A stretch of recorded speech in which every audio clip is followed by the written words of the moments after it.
evaluate the African Index.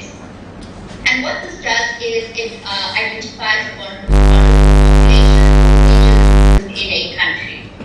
We then went to the World Health Organization, which is what they identify as vulnerable indicators. So, for example, the prevalence of TB. So we then on a country's prevalence of TB. Again, we were looking for the data at a subnational level.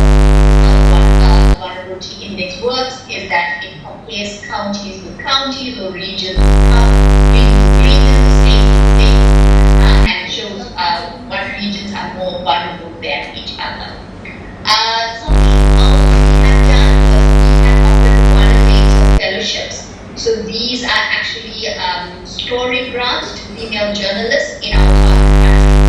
So they were writing stories on the vaccination rollout in their countries, and we were assisting them with finding data. So finding vaccination data was quite a challenge.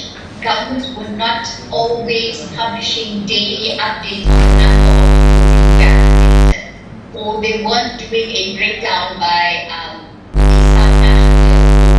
specific population groups such as the aged or by healthcare workers, etc. So the data wasn't really as granular as we would have liked. Some countries even updated their stats like every 2 weeks instead of daily, and some of them were in PDF reports, which is not ideal at all. Okay, so all the countries, a major challenge was trying to find data and national data.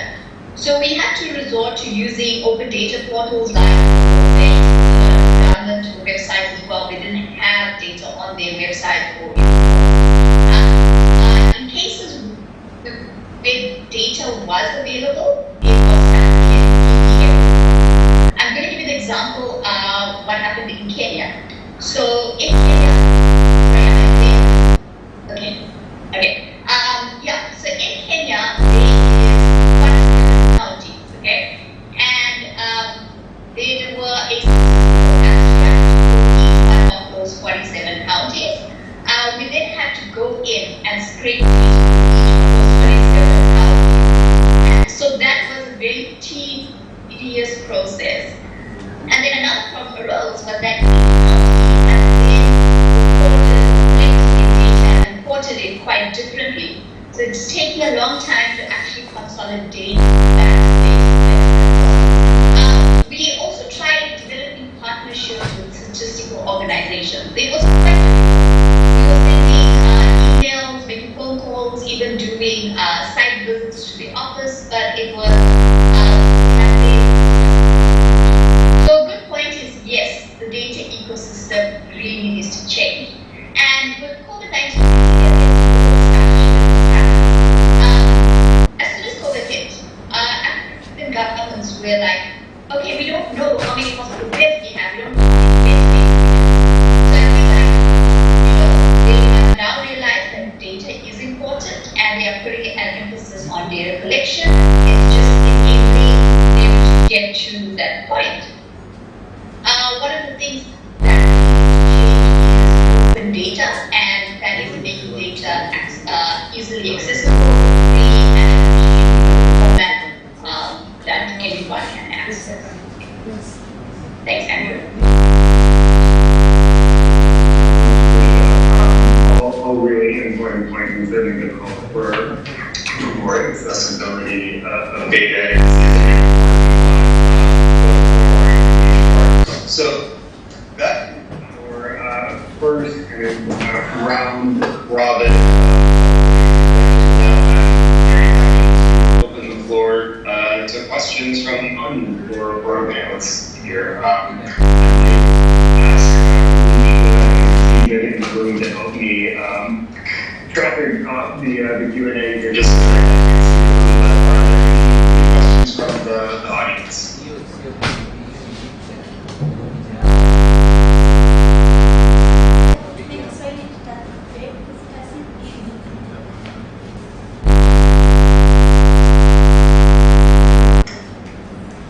to both of the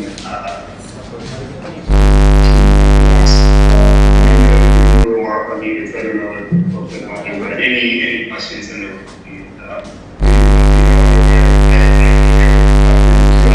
the panelists here, but there might be some burning ones in the audience there.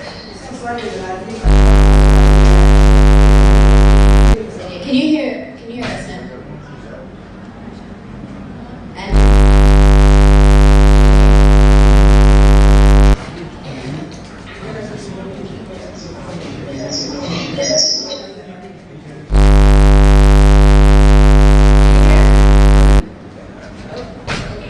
Now you can hear us? Yes.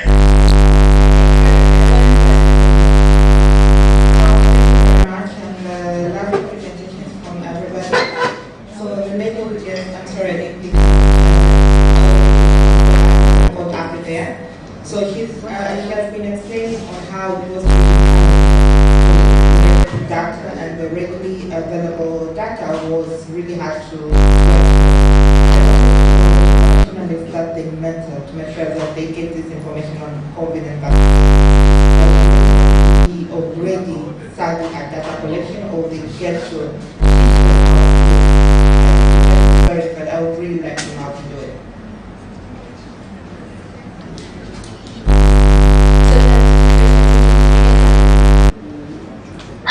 I didn't get it completely. Would it be I don't have access to the chat. Can you hear me? Would I be able to just try and resummarize? Yeah. Okay, so basically Asha was asking in getting data to kind of do stories and to communicate. Well, how did you, in choosing these journalists, like did they already have to have data collection? Did you provide them with training, or how did you really kind of, I guess, go about COVID-related stories? Okay, great. Thank you for that question.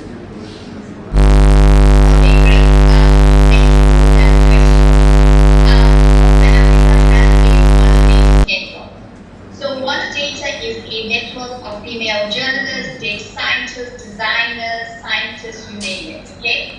And the purpose of this network is to promote women in technology and technology, etc. to support them. So we had put out a call on our website, on social media, and we had an open call for now journalists fellowship. Once they were selected for this fellowship, they were journalists who were selected. We then selected them and we had helped them find the data, we had helped scrape the data, analyze it for them, and provide of course, a lot of the journalists who had applied already had an interest in data or had seen it, but it was not required that they have to be fantastic data journalists as we offer that. If you can ask the question, so I can share details about joining our One Data network and One Data community in Dar es Salaam as well. And I'm very embarrassed to say, but Toys partnered with you guys to do this for Tanzania. Going on this way. But as you were talking, I was like, I know One Data. Sorry. Any other questions? More hands up or anyone putting media to say they have questions. So I don't know, Andrew, if you.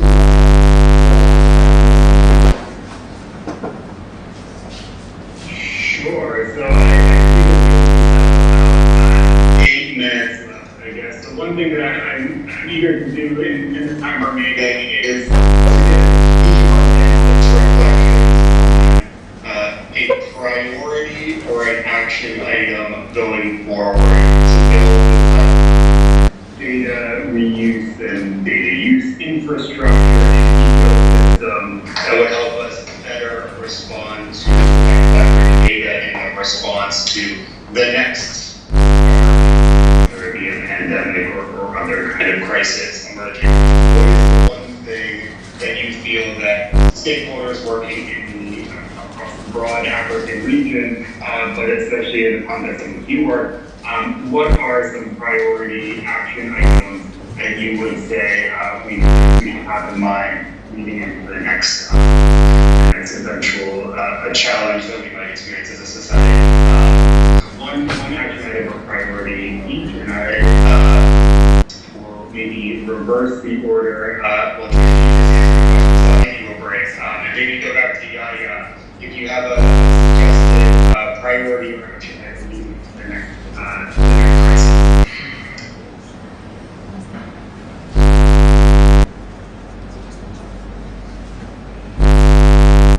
Yeah, you're on mute if you're trying to speak.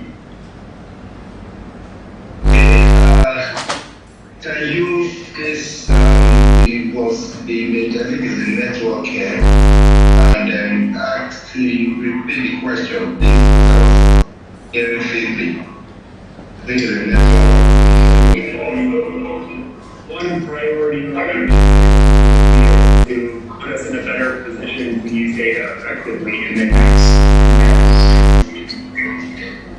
Okay, first thing, the lessons of this challenge and dissemination meeting for policy makers and members of the presidential task force, the ministers, and then the head of the orientation agency, and then other relevant stakeholders, representing from the governor's forum, the governor of the state. They were aware of this data and the recommendations from the analysis that were done. And then they also understood that for us to use data to govern or to inform policies, strategies, and then influence every intervention that we put in place. That's a key lesson that was learned from there. And then moving forward, is now reviewing the strategy for the COVID-19 response. And we just finished that 2 weeks ago. And these are lessons that we use based on information we get from the data we analyze. So I think the key here is the buying of the policy makers, and then also the providers themselves too are also involved in the COVID-19, and they are the pillars, and they also understand the impact of decisions that were made and how it has affected and build trust in government and how it has affected those measures and how people have modified their lifestyle. And so I think that that's the major thing as we publicize and the see that we can get which is the mainstream side. We've also submitted and tried to standardize communications. So I think that's a major win for us. Sure. The technology too was also felt because we collected this data and so people could not, you cannot even do it. It has to be through telephone and unusual means, some of them through virtual online platform. And then so things we were not doing before that we can also use this data from the report and even regarding messaging.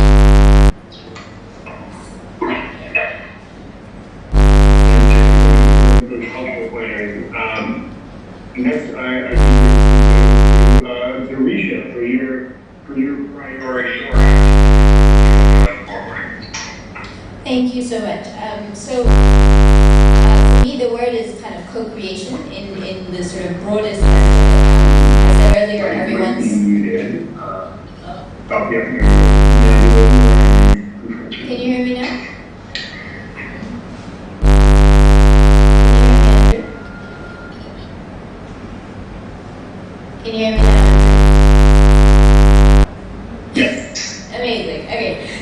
word for me is the word for me is co-creation. I said earlier that everybody's a platform today, and I would also say everybody's a generator of data today. And so we need to kind of, in literature, when you read a novel, you suspend your disbelief, right? You allow people to kind of take you on their journey. So I would like us to, in terms of process, we can suspend disbelief that we have, or distrust that we have of people, society, civil society to private sector, and we need to be able to all work together. Data available to us from so many different places, whether it's Google Trends or Facebook or CSOs who collect data, and we need to pool all those resources together to get knowledge to help inform our responses, and we need to all be ready to do our part and other people doing their parts in response to a crisis. And I sometimes thank you so much.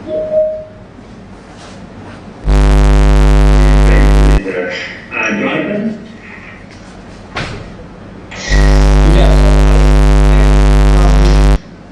There's two things quite closely related that to me are integral to learn more about. So we have lots of data every day, all of us, and we need to be better at understanding the data that is untrue, misinformation, effect of behavior, and to which extent that might vary by different variables. This effect.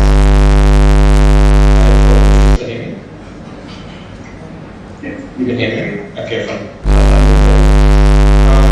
So that's number one. So we need to understand to which extent that affects people, and we need to understand to which extent we hear about it. There's been some fantastic work by political scientists about interventions by different entities,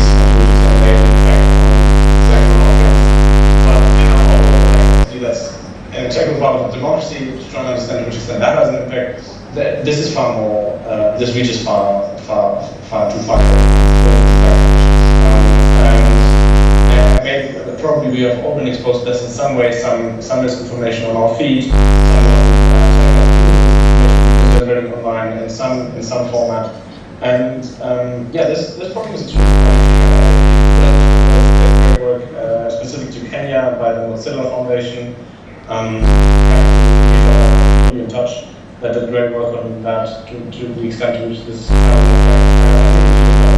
we need to be able to alleviate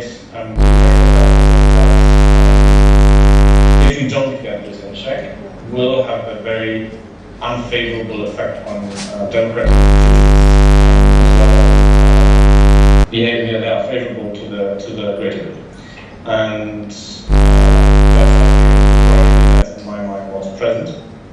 But also I want to say before we close this,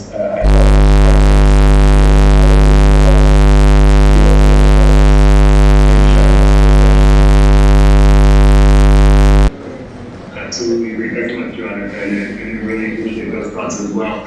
Trisha, any final priorities or action items that you would suggest focusing on? Again, to reiterate data literacy, and then standardization, how data is collected.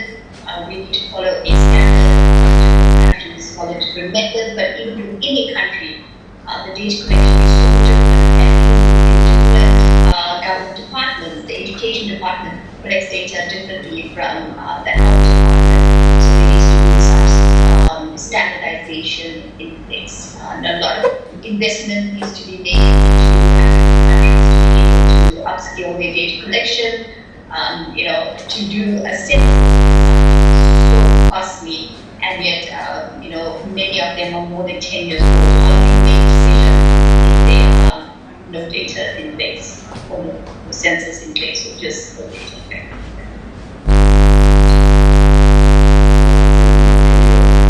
So that is all of our panelists. Peter, Did you have any final thoughts that you wanted to share?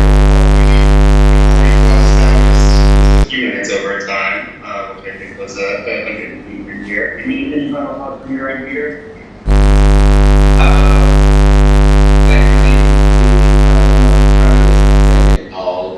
Data is an important asset for decision making, and it's important on traditional data sources, but also to start looking at Twitter and other forms of data to be able to help decision making. And it's also very important to ensure that we bring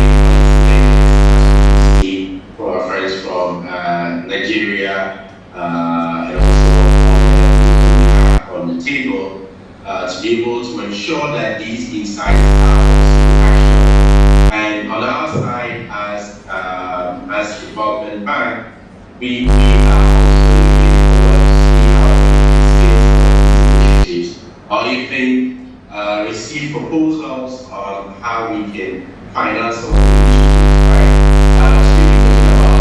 COVID will also be how we use data to ensure democracy, right? So get listening or getting voices from people also global. So we actually hoping and we thank organizing this process and stage and have some conversation. Thanks so much, Peter. Final point is just to say thanks so much to the conference organizers, to friends at Multi-Stakeholder for going to this panel, and thanks to everyone for being here. The event looks like an incredibly rich and interesting program. Hope everyone stays safe and eager to thanks so much for this. And thanks again to my team, colleagues, and panelists. Thank you very much.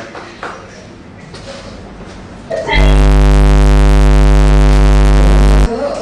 Can you hear me, Andrew? And they left. Stacy Long? We wanted to take a photo.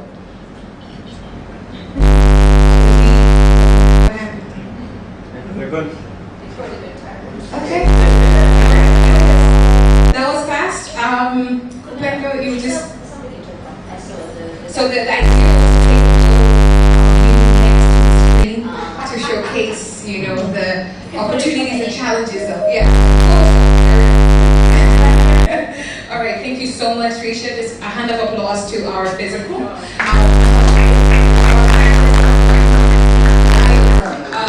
On location. And I'm so sorry about all the technical challenges. Technical issues, internet issues. Every issue, but give a hand of applause to the team as well. Thank you.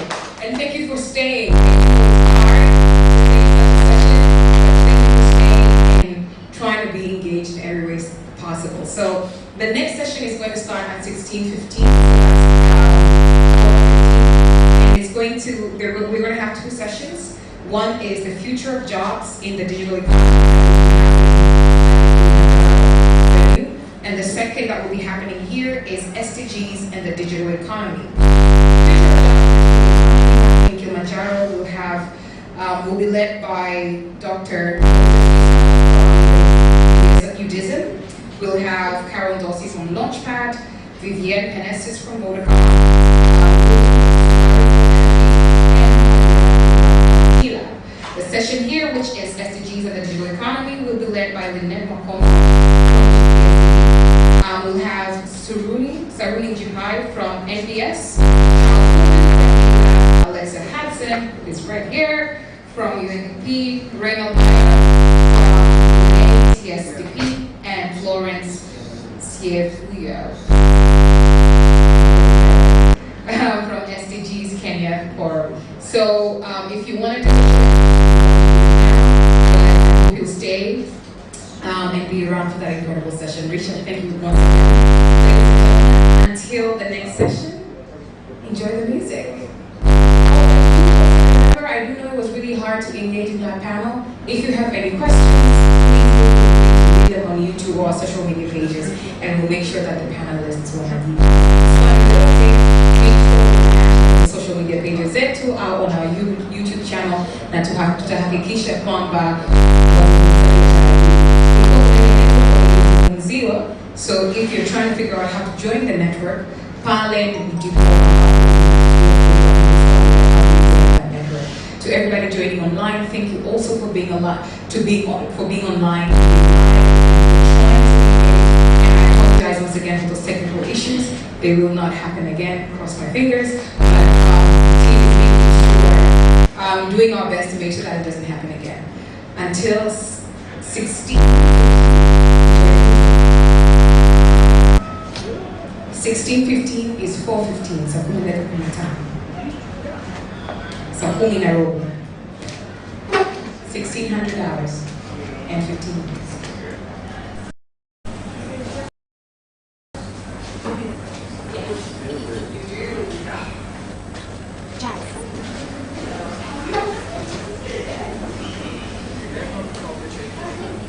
Oh no, and then I said, fingers crossed, you know, you gotta add that. I know.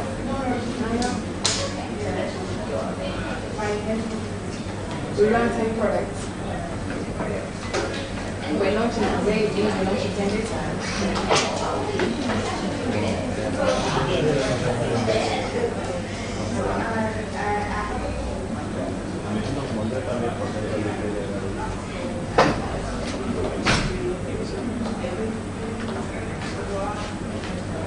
Neden bizi gepletiyorlar ya?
Who do we have online?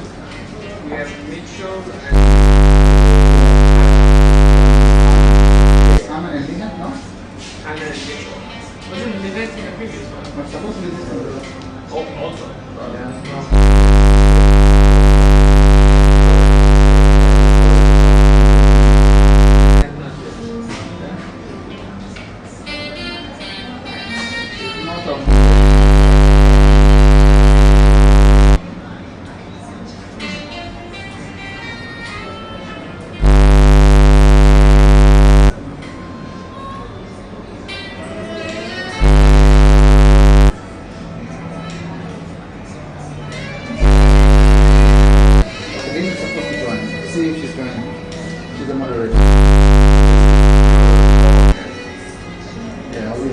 half online, half here.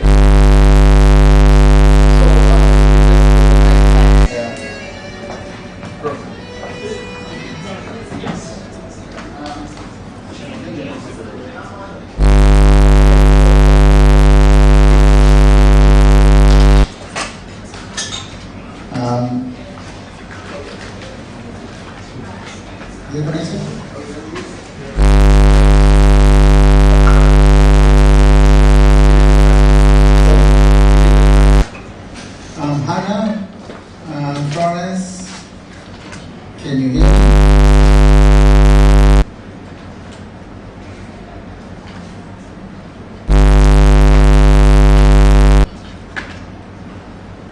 Mitch.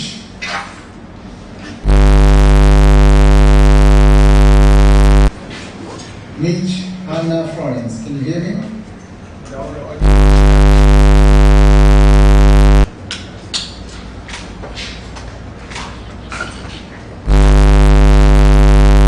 Mitch, can you hear me?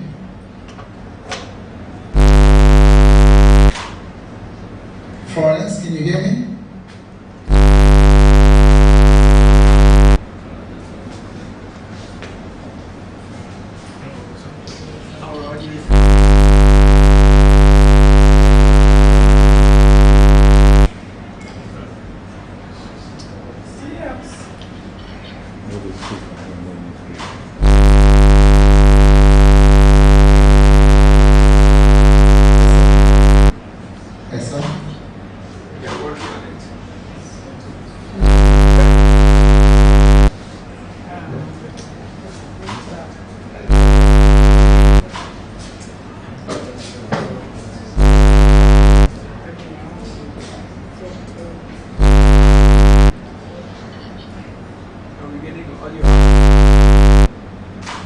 You cannot hear me.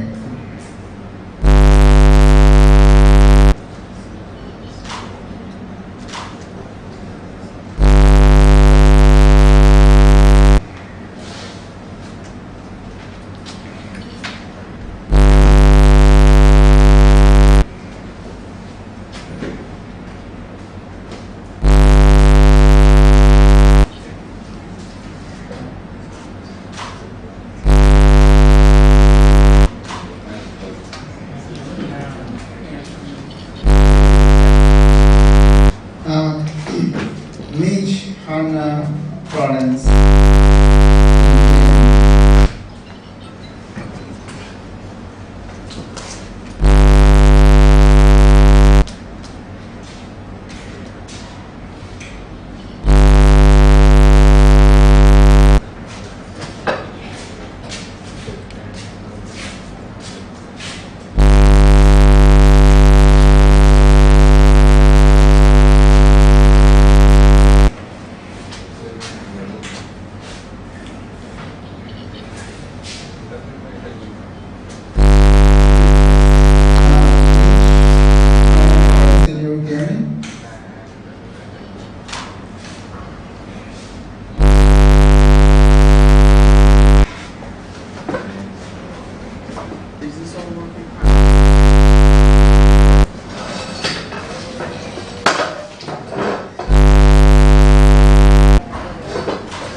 Florence, can you guys hear me?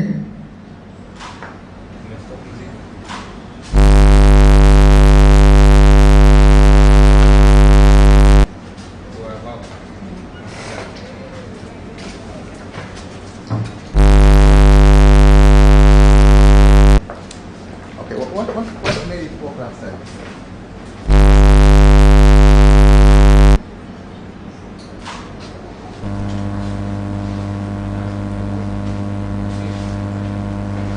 Mitch, Hannah, and Florence, can you hear me now?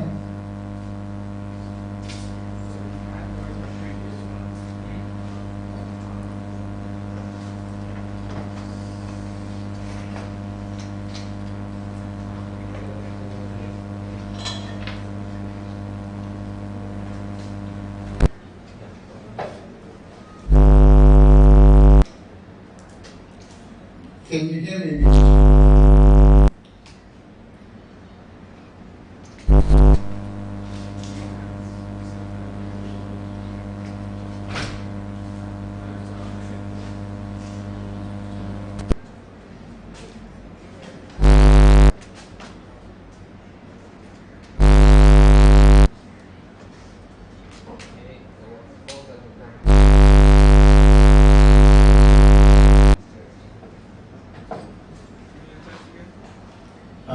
Mitch, Hannah, Florence, can you hear me?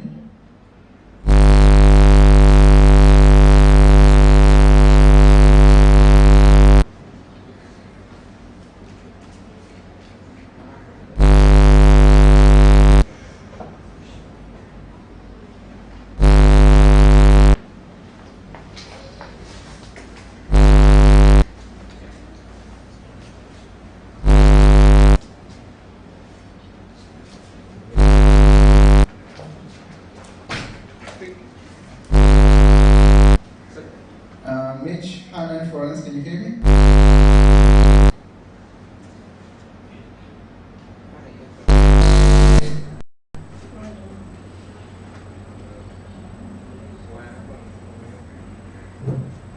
Mitch, Hannah, and Florence, can you hear me?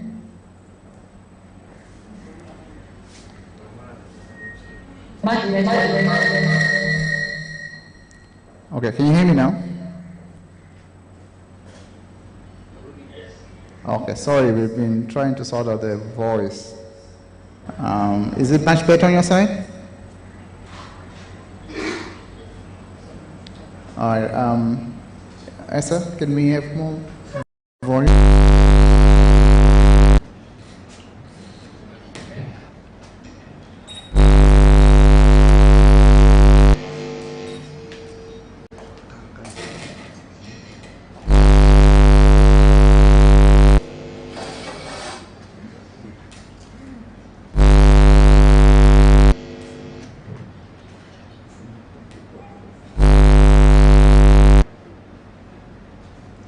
Okay, can you hear me now?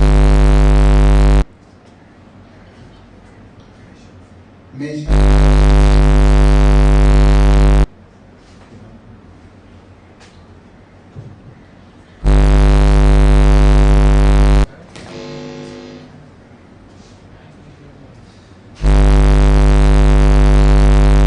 Hannah and Florence, can you hear me?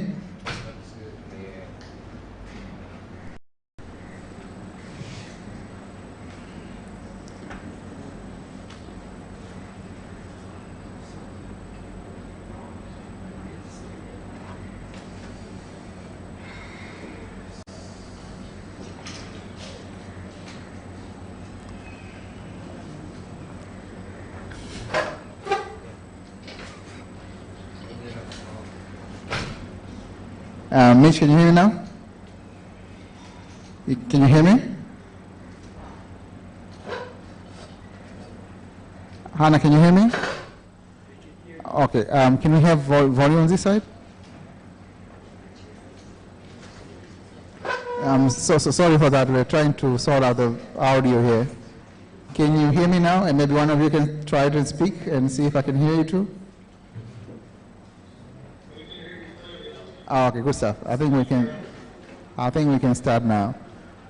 All right. So welcome everyone to this session on SDG and the digital economy.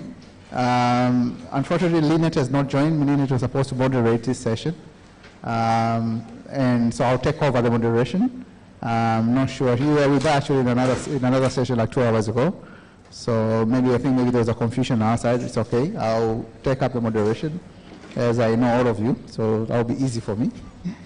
All right. I'll try to sit. I'm not sure if this mic will interfere. Yeah, I think it's okay. All right. So in this session, what we're trying to achieve is very much trying to learn from each other. We have representatives from development partners. We have Mitch from MCC, Millennium Challenge Corporation. We have Alexa from UNDP Tanzania. We have representative from the government. We have Hannah from the German government, but we have Njipai from the Tanzanian government, National Bureau of Statistics.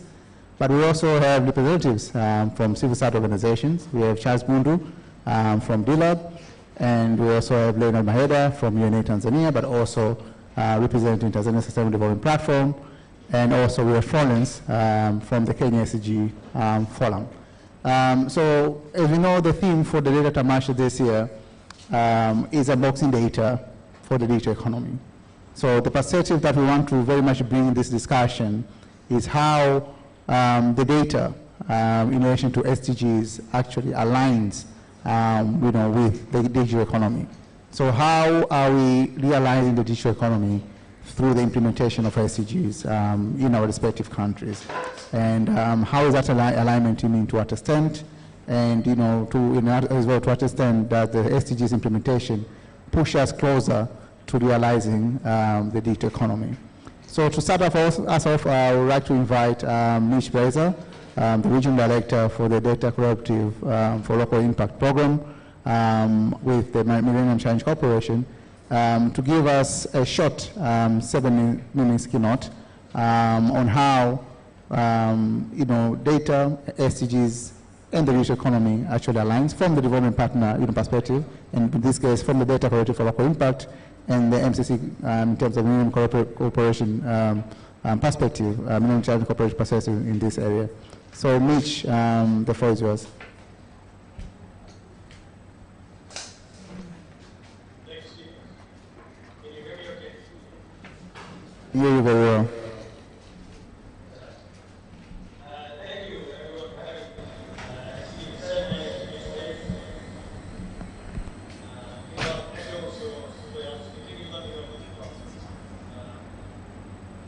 As Stephen said, I serve as the Regional Director for Africa for the Millennium Challenge Corporation on data and digital innovation. The Millennium Challenge Corporation, or MCC, is an independent U.S. government agency that has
we helped to establish the dLab with and through local partners and through the application of a principle that is core to MCC, country-led development and local ownership.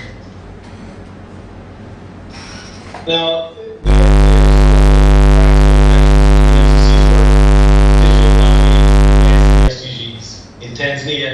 throughout Africa. Reflecting back in 2015, the same year that DCLI, our team, began our work, the Sustainable Development Goals, after attending the event in New York that launched the Global Partnership for Sustainable Development in Kenya in September 2015, our team worked in 2016 with the GPSD, the National Bureau of Statistics, NBS, to hold a multi-stakeholder forum to advance Tanzania's development of a data program to monitor its progress on the SDGs. Data use and the digital economy contribute to each of the SDG development areas. MCC's work touches nearly all of the SDGs, but I want to highlight a couple here. To start with, MCC's mission is poverty reduction through economic growth, which aligns directly with our partner countries and contribute to the global effort to reduce or eliminate poverty. A North Star, a point of navigation for our agency. The gender gap, however, that is so prevalent is highlighted by the emerging focus on data, and our success in closing that gap is measured by SDGs. MCC has a particular focus in working with our partner countries to ensure that women are empowered. As an example, DCLI and the dLab showed how to empower women economically, providing essential skills to thrive in the economy. Women provide over 60% of dLab data and technical training, and we are thrilled that many of the employment opportunities and training they gain at dLab. So, why is capabilities important to us? Well, MCC has successfully invested $14 billion in nearly 30 countries, mostly in Africa, in sectors including transport, energy, water, health, education, and community services. You can see the connections to the SDGs. For this to work, it's clear that our partner countries have the capability, resources, and policies to engage fully with MCC on the country's own development priorities based on evidence in country and accounted for.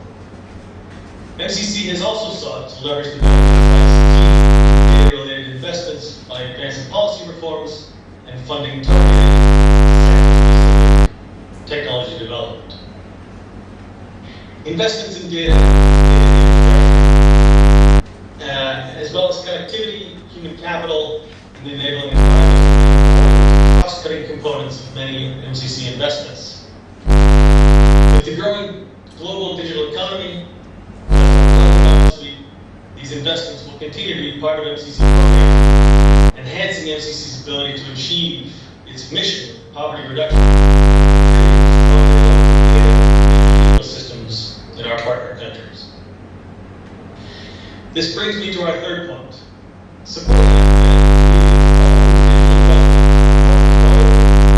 of the current Biden-Harris administration. A new digital initiative is under development of the digital economy can be realized in Africa. In alignment with the African Union's digital transformation strategy, its developing initiative seeks to enable inclusive and resilient African digital ecosystems built on open, secure internet. The Biden-Harris administration plans to work cooperatively on technologies and to establish guardrails against misuse. We will invest in expand internet access and increase digital literacy, particularly for women and youth. This digital divide and ensure these technology investments promote sustainable economic development. The administration will see the benefits of digital technology gained by businesses and governments and make Africa safer, healthier, and more prosperous. In closing, I want to share with you the area of And these provide insights into how goals is an integral part of our work. First, investments following MCC's principle of country ownership, as well as MCC must ensure that its counterparts have the capabilities to participate in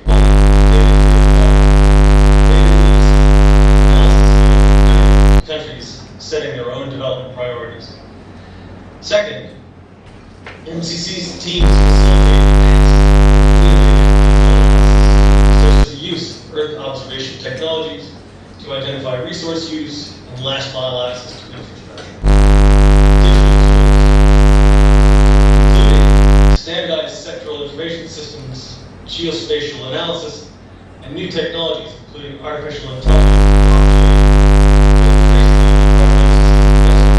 and, importantly, will need to be anchored in local data ecosystems that can sustain them. Finally, we're considering how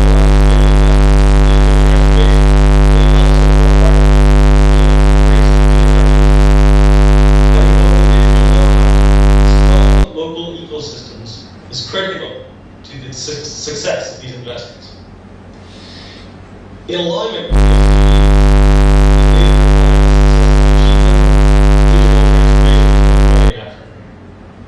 developing inclusive and resilient digital ecosystems led by hubs of data and digital excellence such as the dLab is critical to achieve the SDGs and to prosper in the digital economy. Now, Stephen, I want to extend my gratitude to all the participants of the data and all here. You are here today because you are change makers, advancing data. This work matters. Back to you, Steve. Asante, Mitch.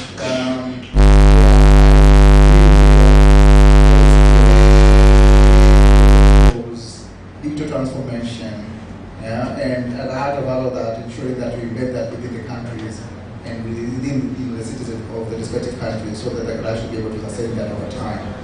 So maybe let's move from that and try to bring in the local perspective of it into that from another development. Alexa from UNDP. So apart from your role within the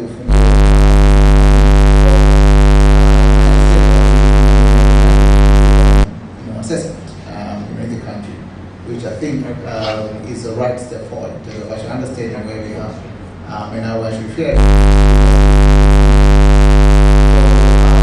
From the UN perspective, how do you see the alignment between the SDGs and the digital? Hi Stephen, it's nice to be here. As you said, my name is Alexa Hayden.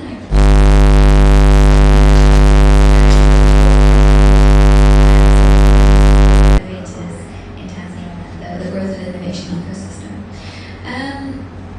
So Stephen, yeah, indeed, we did at UNDP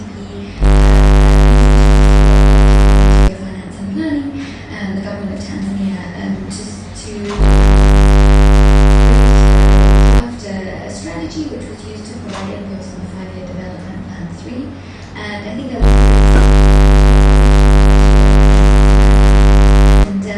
it was a very inclusive and I think very well done process that really reflected in the end. So I think for UNDP, and I think Mitch referred to this, really about it's the hard infrastructure, it's the soft infrastructure, it's many things, and it's almost a bit hard to define.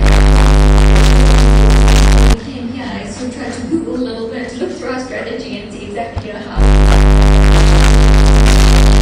SDGs, what do we exactly mean, and like the OECD and it says it's sort of all of those things, the hard infrastructure, we've done the fiber backbone, which was speaking about developing skills to analyze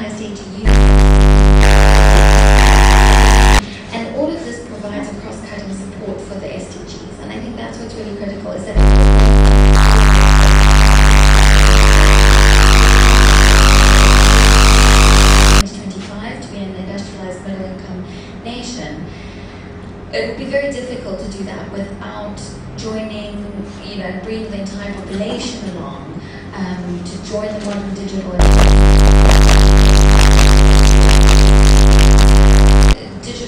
hyper connects us to each other in Tanzania, it hyper connects us to the globe, provides access to information.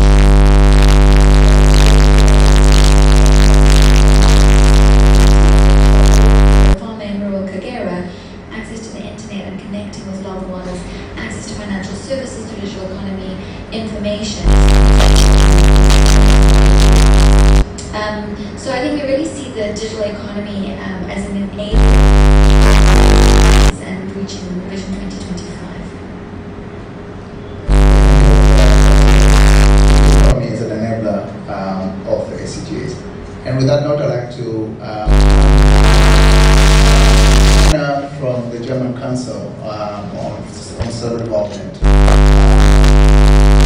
Giving the German perspective into this, how has been the alignment of the SDGs?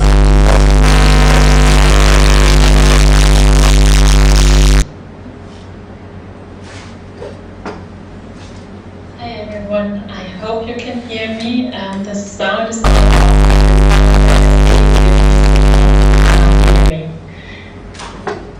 So many thanks for having me today. I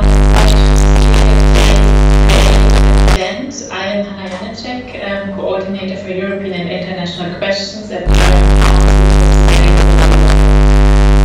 Council is a multi-stakeholder body that advises the German government on transformation towards sustainable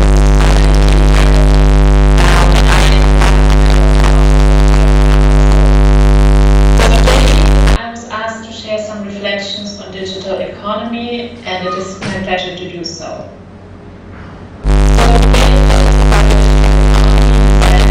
But also its challenges for sustainable development trajectories. So digital training, banking, consumption, commerce, agriculture, cities, mobility. Basically, all sustainable development goals. Digital applications all areas of sustainable development, but they can also cause in our transformation to sustainable development. These benefits, when we think about smart city development or smart housing or smart mobility systems, smart agriculture, they are immense. So the digital applications enhance efficiency and can be a door opener to foster reuse and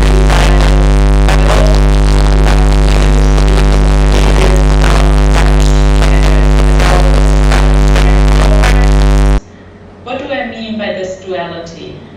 So digital applications, like Uber, we all know it, allows us to move towards a sharing economy resources and change our behavior, and we enhance sharing and reuse of services and contribute to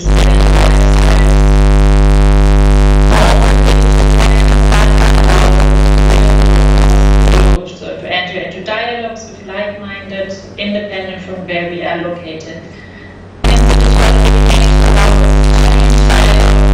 Partnerships, driving also for alliances, for faster progress, and at the same time,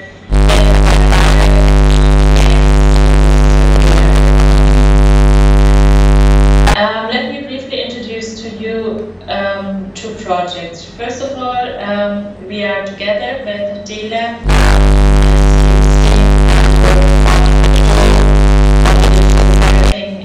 in one city in Tanzania, in Tonga. This is a very rewarding project where we are doing in Germany in another city as well. Another digitalization and sustainability is the project where we create a digital map of all actors in Germany that contribute to sustainable development in order to make them visible to a wider public.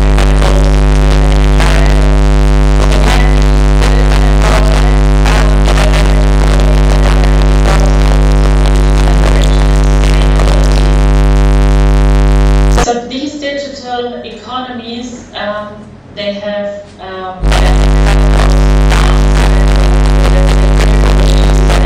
to address in order to not outweigh the benefits. So what do I mean by critical issues? We have the challenge of data created in a digital economy, and another one is the of society to participate in digital economies and make sure that it's mind. So the first aspect is really about to tackle the challenges of data security, data use, and the second aspect is about the importance to create an equal and fair digital economy. They are trained to use applications, but they are also able, so meaning accessing services, in order to participate in a digital economy. Currently in Germany, we are observing a new incoming government, and a new coalition consists out of 3 parties will take their seats. The last negotiation for a joint future is very challenging, but can succeed at the same time. So sustainability are the 2 topics that are incorporated systematically in Germany. Sometimes the commitment is already very concrete, like digital innovation. Sometimes the perspective is rather vague and it allows room for further negotiation. For example,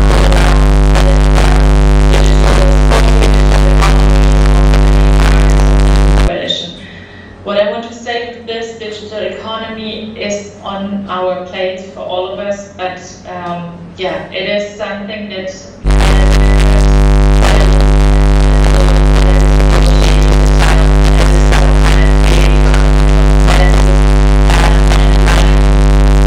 how we can reach faster.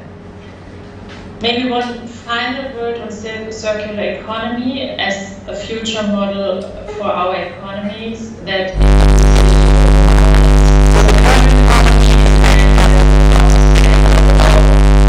and hence we should not reproduce this model in a digital era. We need to make immense efforts to reduce e-waste, waste in general,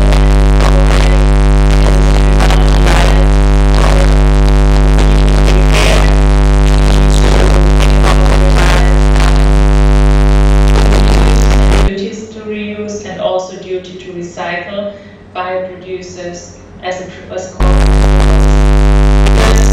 such rights and duties will change the behavior of consumer goods in the future, and we need this paradigm in our economic models to open up new business models. Business consists of data and consists of human relationships, be it tradable commodities are circular, and where a digital economy in partnership with many. So we need to join forces within our countries, but also across the globe, digital and circular economy, in order to be fast and efficient and target-oriented, learning from each other and advancing our knowledge and horizon of perspective of what is possible and what is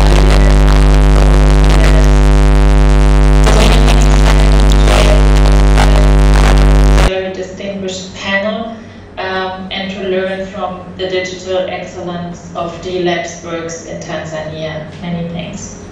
Thank you, Anna. And I really like the point you actually brought in, that we should really make sure as we move into the digital economy, we don't move with business as usual. We really need to differentiate ourselves and really make sure that the digital economy is leading us to doing things differently. So moving from the German perspective into the Tanzanian perspective now, Jibai,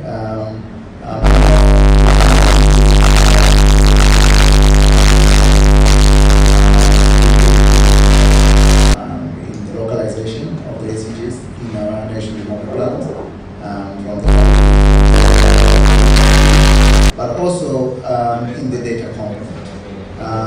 how do you see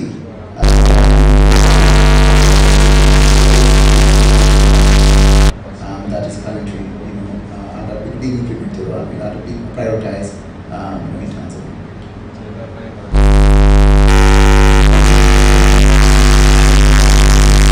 Panelists. Now, going to the context of Tanzania. Go further, in 2015, when the 2030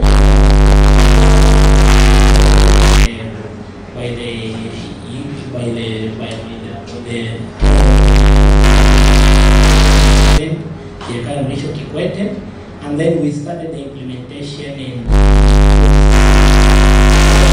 We at the bureau, we started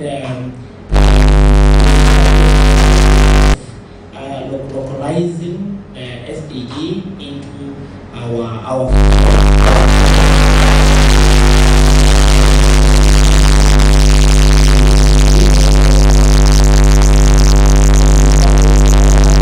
workshops, of which we were engaging the people, making awareness on the indicators and the like. But also through those workshops, we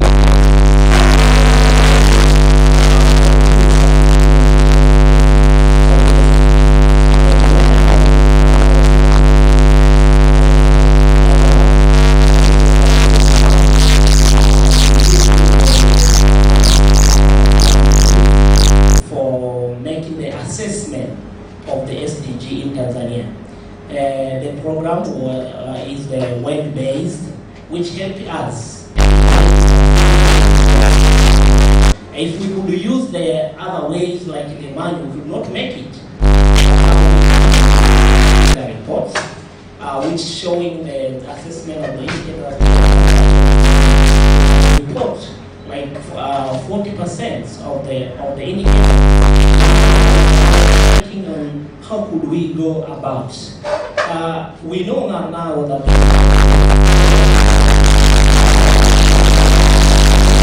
which is the digital economy has been embedded there, but also we know that we have another point.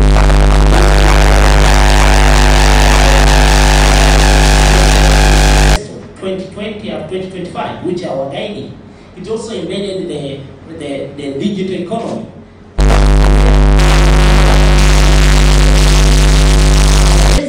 From our national programs, which includes the national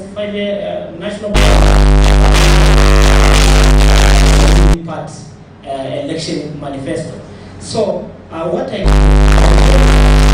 we have tried, the government has tried to define the SDGs in the national framework. There are still some challenges of which we are working. We are now planning to do another second round of assessment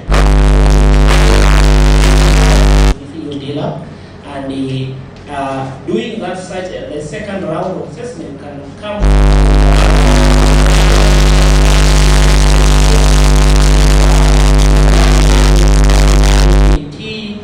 2017-2018, where we come up with that report. So, having said that, I could say that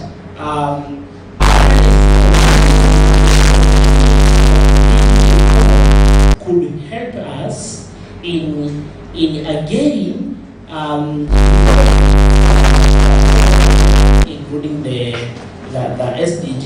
And we heard from the previous discussions, from our opening remarks, from our leaders, that I think the digital economy opportunity, for example, in collections of tax, to make sure that the GDP can come up, can help us in reporting the SDG 1 to make sure that there is no the like.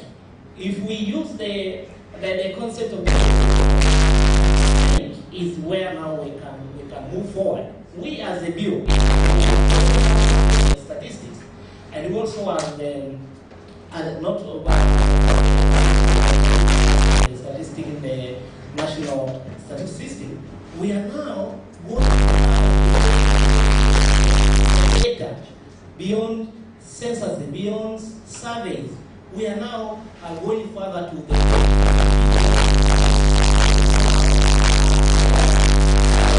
going further to the issues of big data is more of data revolution. And data revolution is where now we big data when you are not utilizing the concept of digital. Let me end there and then I will continue. Thank you, goodbye, and thank you for being happening on the side of government in terms of actually better aligning it with the digital economy in the government. So, Charles, dLab is a partner with the National Statistics and international data assessment. So, from all of that, how do you see an opportunity for alignment of data and specific of the committees on the side of actually implementing and realizing the digital economy in the space for non-traditional data producers such as synthesizers, we have UNA, we have forums of the Kenyan Vision, as a space of this non-governmental organization in bridging in the data element that is needed that can as well be able to accelerate the digital economy implementation.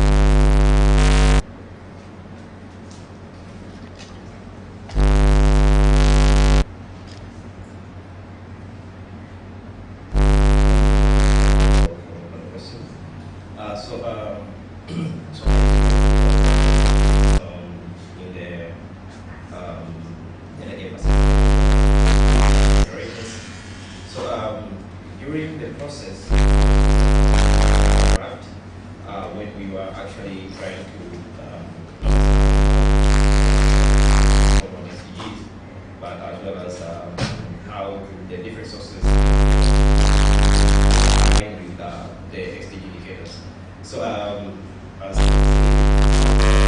process, which is still ongoing, but all as well as the aquatic as well as terrestrial life.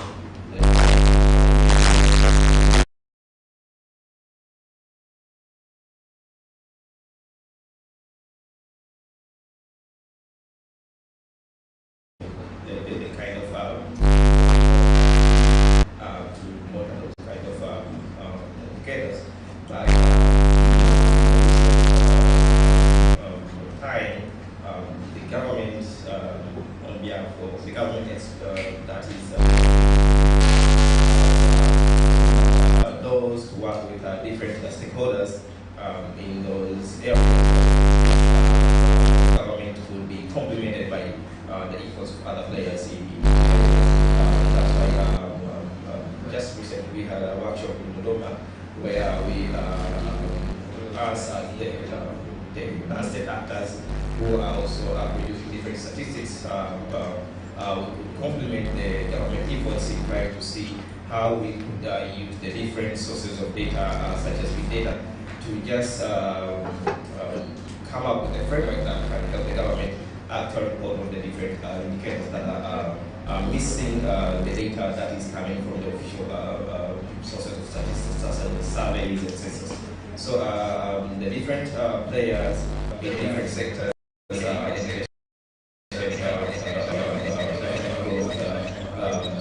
so all sectors in the SDG sections need help the different players so that we can complement and build on strength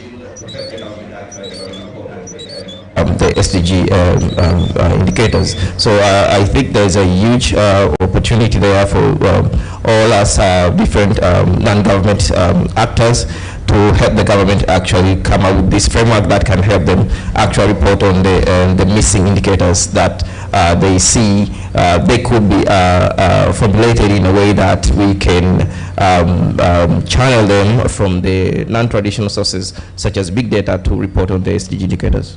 Thank you. Thank you, Charles. Now moving to Kenya, Florence.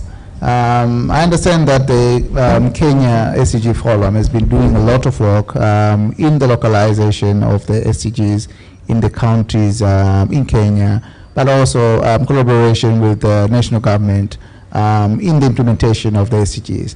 So, question to you, how much of that is aligned with the digital economy agenda in Kenya? Over to you, Florence.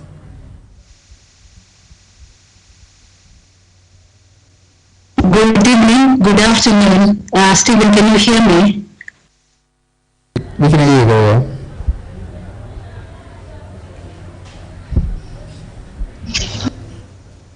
Okay, great.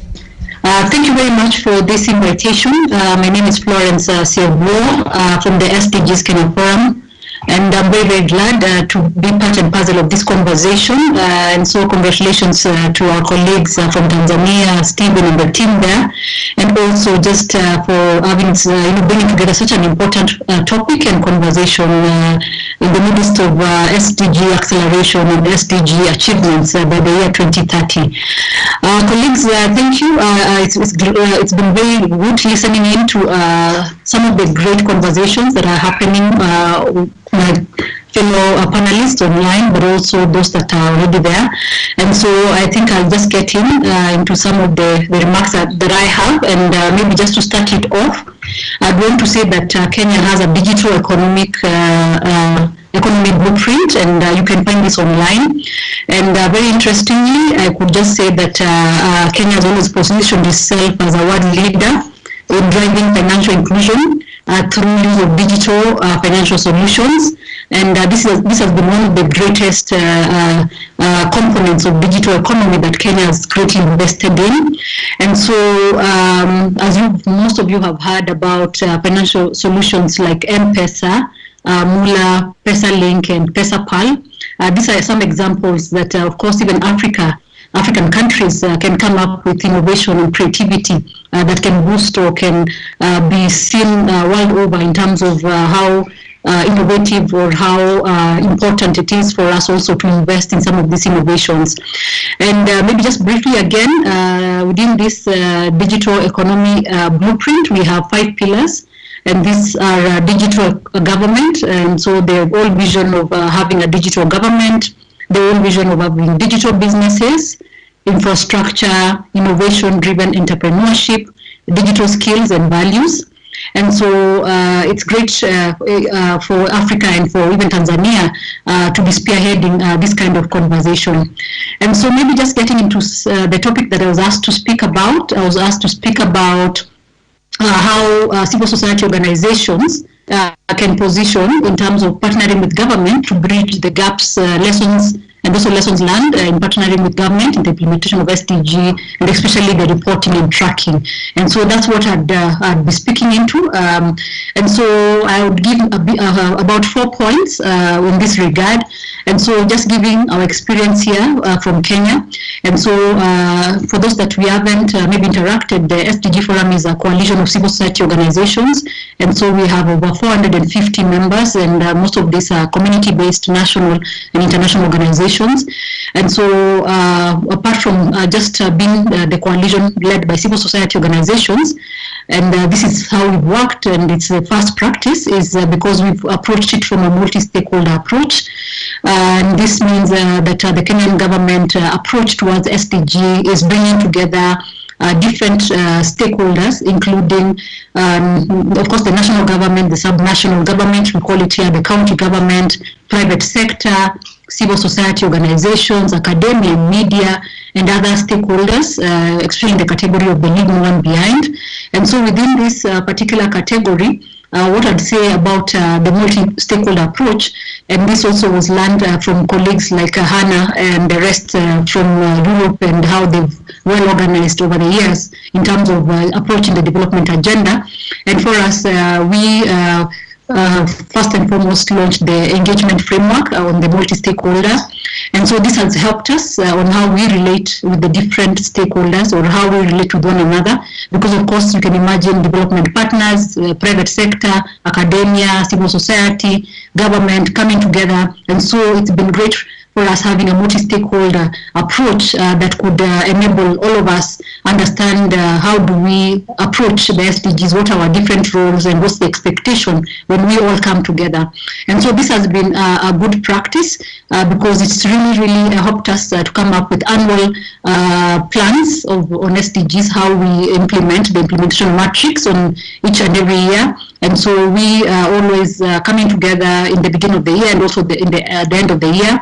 At the end of the year, for us, it's more of evaluating what has been done and lessons learned, best practices, sharing amongst ourselves. But also in the beginning of the year, it's more to plan what needs to be done and what are the things that need to be achieved in terms of SDG implementation, monitoring, and review. And this has really helped the SDG process here in Kenya.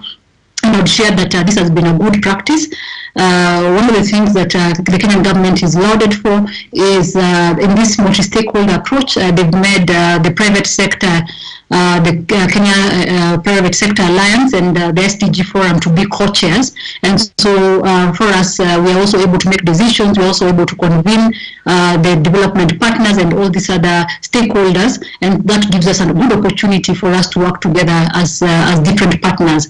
And so I think this is a good practice that I wanted to share in terms of how do we strengthen our multi-stakeholder approach, and especially in the Global South, where we have a lot of gaps and issues that need to be well sort of taken in, and for us understanding that we have a few years towards SDG achievement. Moving on, I'll speak about our national blueprint, the Vision 2030. And so Kenya's Vision 2030 is to be achieved again like the SDG and SDGs by 2030, and that's where there's been a great alignment in terms of the Kenyan Vision 2030 and the SDGs. And so for us, within this, we have the medium-term plans that are they coincide with the election period. And so like right now, we've been influencing the MTP4, we call them MTP. It's in short for the medium-term plans. And why these are important, this is where the national blueprint in terms of what needs to be achieved at country level is all encompassed within this blueprint. And so the medium-term plans translate to the county integrated development plans for the subnational governments, and we call them again CIDPs. And what happens is the medium-term plan influences the county integrated development plans. And so for us as civil society organizations, we've always viewed this as a key opportunity, and for us, we've always influenced to ensure that the alignment of SDG is happening every cycle of elections, but also to ensure the next government can prioritize on some of the key agenda items that civil society are passionate about, development partners are passionate about, but also the overall agreement in terms of what should be a priority as a country in terms of development, sustainable development. And so for me, I think it's just to share that this is a great opportunity for civil society organizations positioning and influencing the medium-term plans or the national blueprint for your country. The third thing is, of course, our role in policy development and also policy advocacy. And so for us, we've always viewed policy development as one of the key strategies, because sometimes even when the laws are there, some of the policies are lacking in terms of just accelerating SDGs or in terms of some of the leave no one behind conversations. And today I wanted to give an example of the gender mainstreaming policies that, for example, the SDG Forum and partners have been influencing to ensure that the subnational governments, the county governments, can have this gender mainstreaming policies. And this is just an example. There are many other policies on issues of children, on peace and security. And so what the civil society in Kenya has continued to do is identify policy gaps, and also provided just the relevant data or analysis that could now showcase why this is important and how this can be bridged. And for us, we've had success in terms of a number of policies being adopted at subnational governments, but also at national government. And also, I'm sure you've heard about the 2/3 gender bill, whereby it's within our constitution, but the advocacy within parliament and so forth has always been ongoing to ensure that Kenya's representation of both genders can be, we can get to the 2/3 gender bill. And so these are some of the things that we've been doing under policy and development. and just ensuring that such conversations can be ongoing.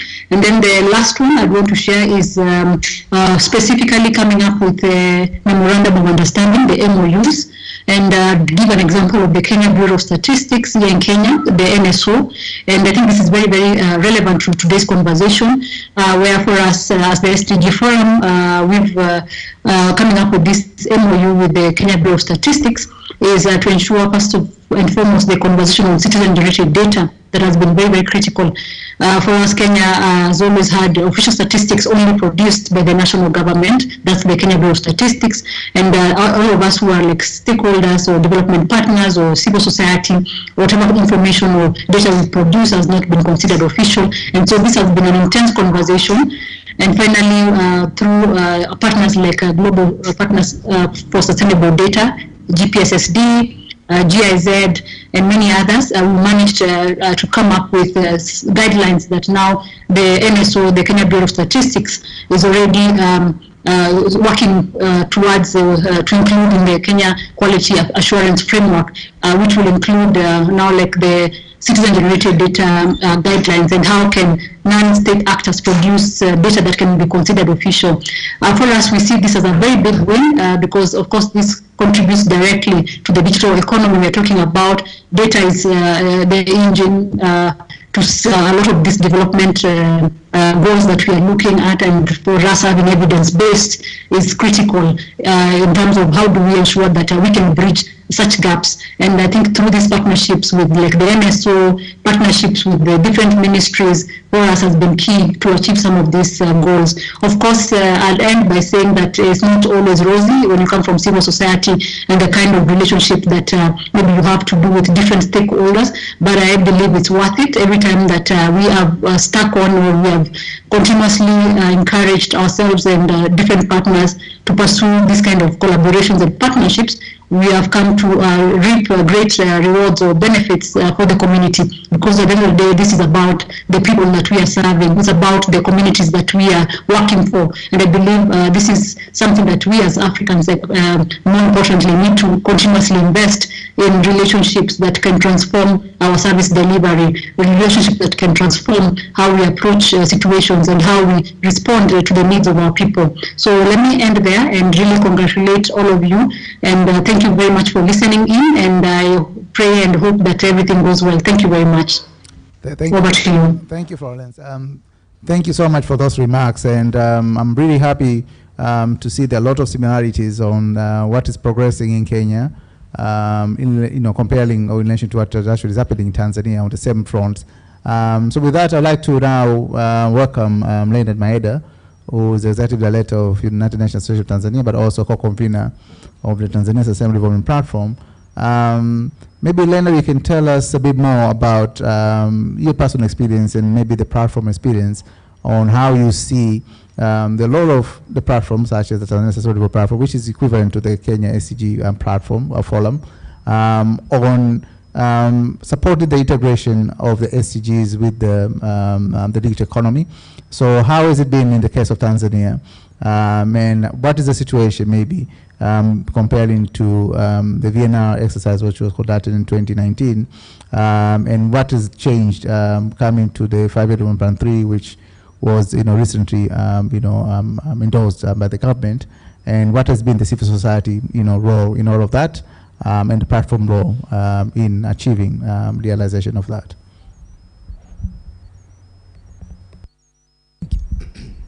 Thank you, Stephen.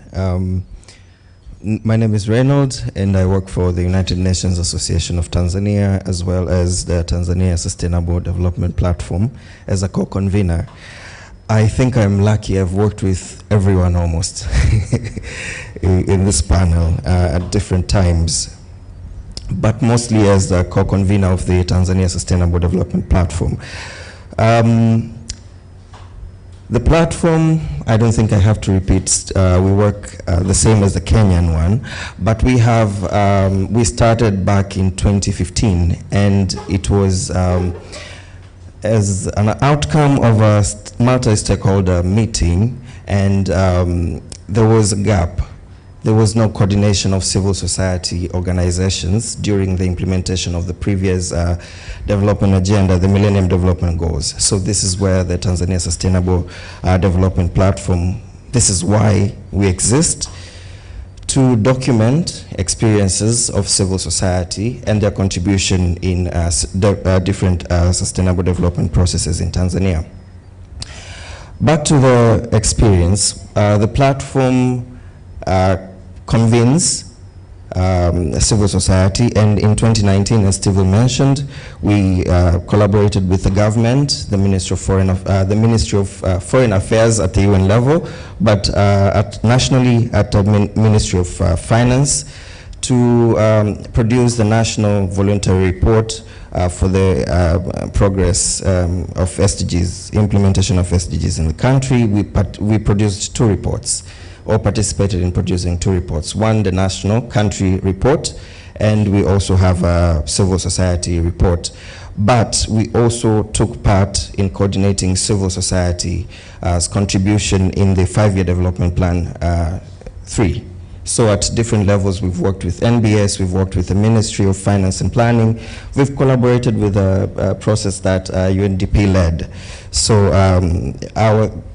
and I think one of the great successes of this process was to have civil society specifically named in Chapter 3, I think, of the plan, which was not there previously. So that was the role of platform. So as a platform, our essence is to make sure that civil society's contribution is recognized within national sustainable development processes, national, regional, and global from Tanzania, from the Tanzania civil societies. But back to the blue economy issue, the current 5-year development plan 3 says competitiveness at some point. And the digital economy, I would say the digital space is boundaryless. So we are opening ourselves for competition, and this space is inevitable. This is where us as civil society, I would say, come in, because our role, mainly I see our role in 2 or 3 places. One is to assist in creating a conducive environment for other stakeholders to engage. This is legal, the legal policy frameworks, I think, and accountability. I think this is right in the role of civil society. For instance, I've been in different sessions and conversations. There's a lot of conversations about, data protection, privacy issues. So these are issues that civil society, can come in and help advocate for. Expertise. We are currently, Njipai mentioned, we are currently in the 2nd phase of creating data capacity needs assessment tools for all stakeholders. So for government, development partners, civil society, private sector, and we are collaborating with the government in doing this. So as civil society, I'm also seeing us getting in the role of capacity strengthening, offering that expertise and experience in capacity building.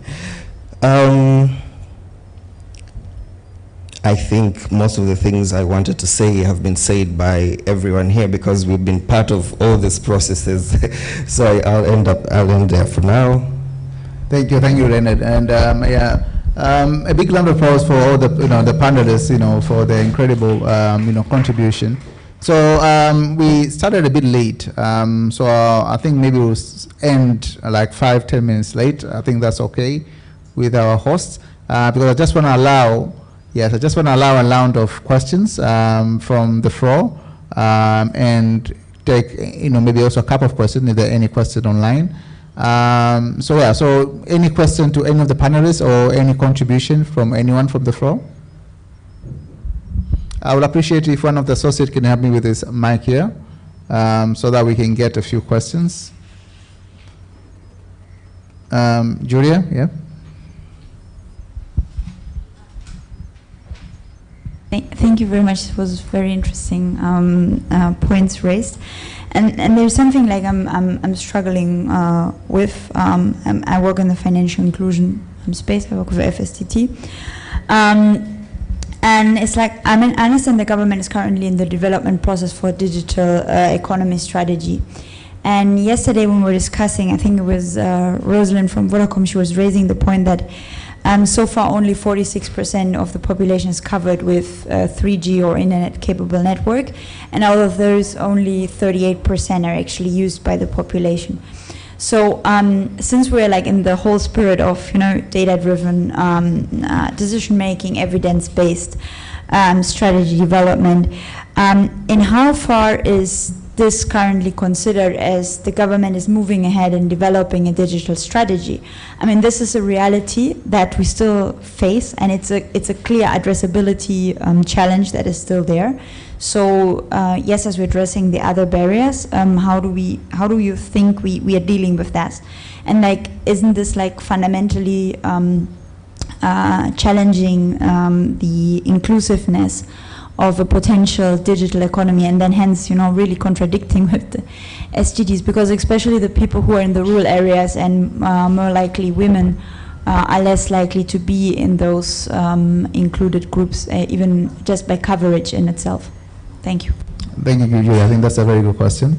Omar, you see your hand up? No? I thought I saw an hand up this side. Any other question from anyone?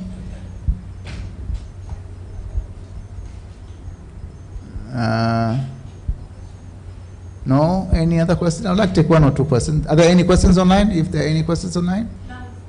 No? Okay. All right, then Omar has a question.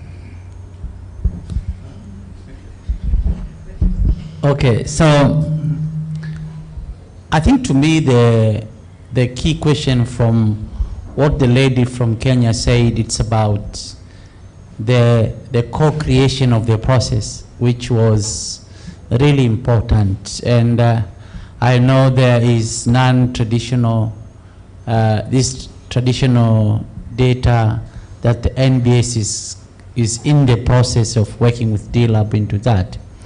But I think one of the most important part with this survey that we are going to do, I think maybe we should look at more in terms of beyond the report, in the context of how do we now relate that to the normal citizens, particularly so that we can involve them, not only the organization of the CSO in the development process, but also at the lower level in the citizens to really be part and understand what is happening on the ground. Yeah. Thank you, Matt. So I think all the questions are very much focusing on inclusivity.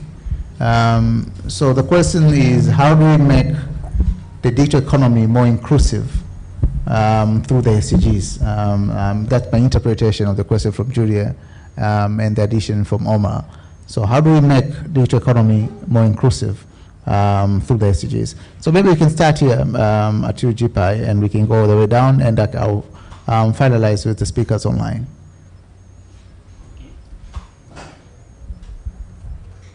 Okay. I think, how do we now put the process? Can you repeat? How can we make the digital economy more inclusive through the SDGs? So I know, for an example, the SDGs calls for universal health coverage, and we know we are not yet there as a country. So how can digital transformation and innovation in that space be able to facilitate, universal health coverage, for an example, to our people? We know now we are, on the side of education, we have universal secondary education as part of the SDGs. So there are a lot of other aspirations that are included within the SDGs that in one or the other can facilitate the digital economy, or vice versa, the digital economy can actually be able to facilitate their realization, and really to make them more inclusive, to ensure that the ones who are marginalized or on the sidelines can as well be able to benefit with the digital economy, and as well benefit with aspirations that are there on the SDGs. So the question is, how can we be more inclusive? Through the SDGs on the digital economy, but as well through the digital economy to realize the SDGs. Okay, thank you. I'll try to answer that one according to my perspective and how I captured your questions. So I think the issues now of inclusiveness, we try to check on several perspectives, that engagement or inclusiveness of SDGs, for example, the marginalized, the youth, women, and etc. But when now we now come with the concept now of the digital economics, how could we use the issues of technology to make sure that those people who are left behind, we are in the same platform. So the inclusiveness is how could we use those technological issues, but also the ICT, in make sure that those people who are left behind, they can be now on the board. They are not left behind. That's what I tried on that way. Thank you. Thank you. Charles? Thank you for the question. So, me, I look at it like this. So, in one of the sessions yesterday, I can't really remember what was the session, but for any business to branch out, there has to be a business decision made for them to branch out in any specific area. So for the case of the communication coverage in the country, so as you can see, most of the players in that area, it's not the government, so it's from the non-government side of actors who are doing the coverage. So looking at the third development plan, there are key areas. So I think there are 5 prioritized, but I think I remember a few, like skills development, trade, and inclusive social development. So for any service to grow anywhere, it has to get a boost from social development. So that will raise the living standard as well as other services that might be required by that community. So as he mentioned earlier, that right now the government has seen the importance of including the CSOs in the development plan. So we are invited to help the government do this. So if we could, as the non-state actors, build a case on how we could branch out all these other services that can help cover more space and make the actual industrialization and the digital economy grow in that pace, then we can help all the people who are not part of this journey to be included. So if we could reach to a consensus that maybe the government could incentivize some of the services like building of communication towers in the remote areas, that could make more services reach the remote areas of the country, and that could help boost the digital economy inclusivity in the country. Thank you. Thank you, Charles. Leonard? Asante, Stephen. The theme of the SDG is leave no one behind. But I will address that since we're in a data tamasha and its digital economy in two things. One is the opportunity to contribute to the data that is needed to implement SDGs. This is a phrase I'm sure you've heard so many times in the tamasha. There's only 39% capacity to produce data by the National Bureau of Statistics. So utilize that opportunity, but also in terms of the digital economy, bridge the digital divide that is preventing the most marginalized to take part in anything digital. So thank you. Alexa? Hi. So on how to make the digital economy more inclusive, I think is a very important question, and if it was easy, it would be solved. So I think it's complex and interrelated. I do want to just say, though, that I think that the government of Tanzania is doing a great job. They've taken out, I think, a concessional loan from the World Bank for around $150 million to expand access of the fiber backbone through the country and install a lot of hardware.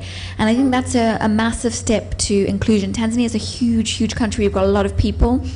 And just getting devices into people's hands and linking them up to the data stream, to the internet, is a massive step forward. So I really want to congratulate the government, I think, on that, and also the World Bank. And there's also a sister project, HEAT, the higher education, entrepreneurship and training, which also has a significant component on entrepreneurship and training and working with the higher education institutions, and also linking that with research and innovation. And I think it also has a slight digital component on linking universities. So those are really important steps, I think, that the government has taken. And then I would like to say that I really believe in the power of our young people. And whenever I see young people in Tanzania, they are just like hustling. They're making videos, they're flying drones, they're doing cool stuff. And I think, supporting them through bringing down the cost of hardware is important. And I know that it's been a cry for a long time from Vodacom and the mobile companies, and I didn't always agree with it. But as I see the digital economy growing and the power of putting devices in hands, I would say that the government could do more to bring down the cost of, really of smartphones and get more devices in hands.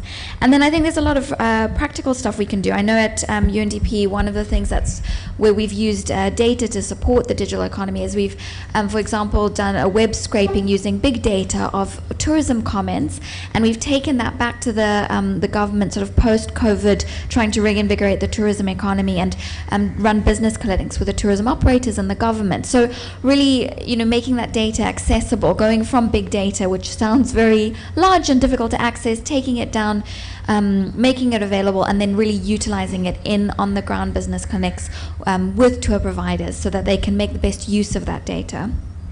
And then of course bridging the digital divide, I agree with that, but what does that practically mean? Big kudos to organizations like dLab and DOT that are really running training, Costech, you see them do huge amounts. So I think we need to also make it really practical and concrete when we talk about bridging that divide. What does that really mean? Thank you, Alexa. And turning to Hannah, your 1 minute concluding remark maybe, or if you also want to respond to how can we make digital economy more inclusive through the SDGs and vice versa?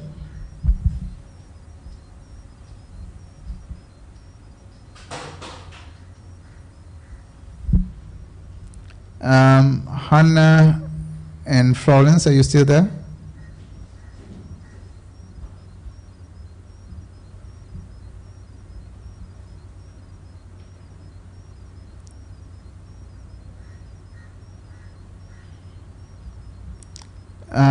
Hannah and Florence, can you hear me?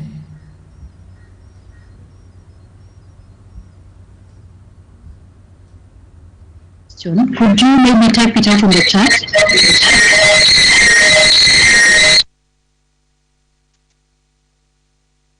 We'll have a lot of voice issues now. Can you hear me now?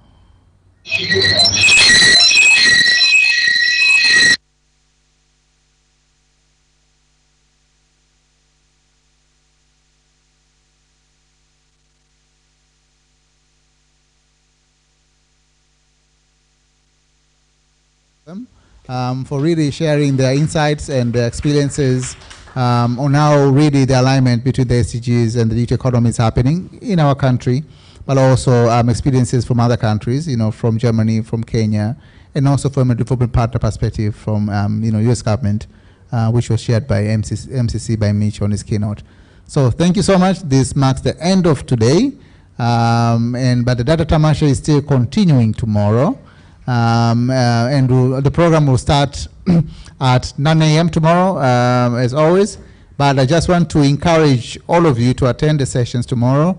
Then we'll have a closing ceremony from 4:30 p.m., where we're going to have entertainment and a cocktail, ready to celebrate the 3 days of Data Tamasha.